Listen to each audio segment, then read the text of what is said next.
हुन्छ आन्टी ठिकै छ। म पनि अब यो विषयमा चाहिँ अब हामीले पनि अब कसरी सुधार गर्न सकिन्छ त्योतिर चाहिँ हामी चाहिँ लाग्नुपर्छ हेर्नुहोस्, किनकि यसरी नै चाहिँ त्यही उपाय हाल्नु। अब हामीलाई त राम्रो छैन त हामीलाई पनि। अब बर्खामा त पानी आएका दिन ती कपडा सुकिया हुँदैन, घाम लाग्दैन। हो बिहान बिहान कपडा पुरा शरीरका धुन पर्छन्। कसैका त हुन्न 5-6 जोडी, कसैका एकै जोडी पनि हुँदैन कपडा। कसैका पक्की गर्छन्, कसैका माटा तुल्छन्, सबै सुकिया त छैन बाबु। त्यही अनुसारले आफ्नो जसो पुँजी छ त्यही अनुसारले मान्छे पनि कतिले कपडा पनि लगाउन पर्छन्। कसै कोही छैन घर मेगोड जाइ पनि घाँस काट्नु पर्दो छ। कोही कोही भोकाइ पनि बस्छु, कहिले दिएपछि चिसोयाल दिएपछि नि खानु छ। अब म एक्लै छु, मेरा घरमा कोही छैन। बाहिर सरेमा कोही यहाँ घर छोरी भतिले दिएपछि खानु छ। भोक लाग्यो घर जानु त छैन, मैले भोकै पनि बाध्यताले बस्नु छ। त्यही कारणले देउताका बारेमा हो हाम्रो।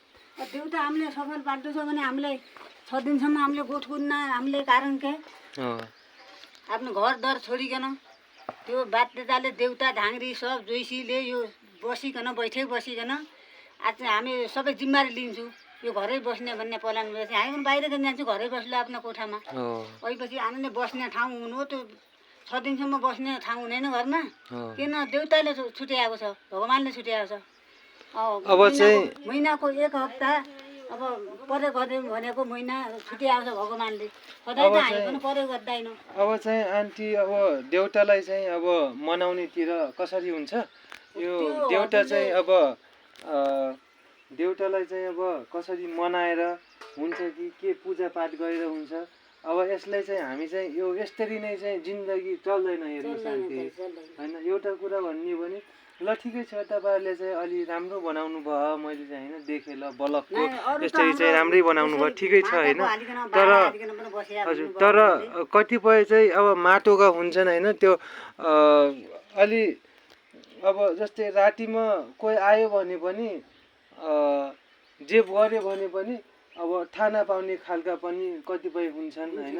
अब त्यस्तोलाई चाहिँ अब धेरै सुधार गर्नुपर्ने हो हाम्रो। यो अरू ठाउँमा फेरि छैन क्या आन्टी, यो भएको धेरै चाहिँ हाम्रो सुदूरपश्चिममै हो धेरै यस्तो भएको। यो महिनावारी भइसकेपछि बाहिर छाउमा बस्नुपर्ने यस्ता खालका घटनाहरू चाहिँ अब हाम्रो सुदूरपश्चिममा छ। यसलाई चाहिँ अब सुधार्नु देउता ढाङ्ग्रीले मान्यो जोइसी हामीले यसो कोही नमान्दाखेरि पनि बाध्यता बस्नैपर्छ भने बाध्यता भएपछि हामी बस्छु। हाम्रा गाई भैँसो केही भोलि त्यो बिग्रियो भने त्यो धामी देउताले पनि जिम्मेवारी लिनुपर्छ, हो कि होइन भन त?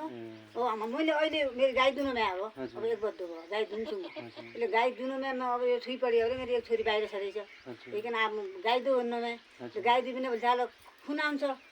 खुन आएपछि म त्यही देउतालाई देखाउँछु। त्यही बेला देउताले के भन्ने छ उपाय त दिनु पऱ्यो नि। त्यही बेला त्यो दिनु राख्नु पऱ्यो बैठक, त्यो हजुरले पनि राख्नु, मैले पनि राख्छु। ठिक छ, म पनि तर यो समस्या चाहिँ अब यसरी मात्रै जिन्दगी चाहिँ हेर्नुहोस् आन्टी चल्दैन। एउटा जस्तो चाहिँ कसरी हुन्छ समाधानतिर चाहिँ जानुपर्छ हामी। त्यही हो, हाम्रो समाजमा जान्छु नै हामी। के आफ्नो जे मन लाग्यो त्यही हर्छु, कोही कोही भन्नमा लाग्छ हामी भन्नु होइन, होइन त्यो त हो। अब कोही कोही बाहिर नौकरी छन्, कोही विदेश छन्, कोही अमेरिका छन्। अब हाम्रो अब यो गाई भैँसो पालिकन जसरी गुजेर चलाउनु छ त बाबै, खानु छ लाइनु छ, अब केही नुन खुर्सानी गुजेर जहाँबाट पनि छ। परदेशकै नौकरले पनि हुँदैन, घरको पनि चलाउनु पर्छ।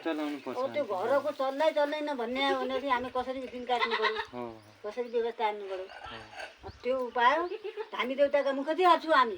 हजुरसँग कुरा होइन, हजुरले सिकै हो हामीकन सूचना दिनुभयो। धामी देउताका मुखले आइकन नै आजसम्म यो हटाउनु पऱ्यो, बस्नु पऱ्यो भनेर धामी देउता मुख हामी घरै बस्छु, आफ्नै कोठामा आफ्नै चुल्हामा भात पकाएर खान्छु।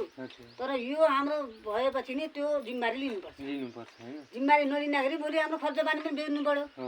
परानी व्यवस्थित बच्चा बच्ची पढाउनु चाहियो, खानु चाहियो। त्यो हाम्रो जिम्मेवारी चल्ने होइन भने नि गाई पाल्नु पऱ्यो, भैँसो पाल्नु पऱ्यो, परानी जोगाउनु पऱ्यो। बाँच्दासम्म बाँच्ने कसरी के उपाय दिनु पऱ्यो, कि रोजगारी दिनु पऱ्यो।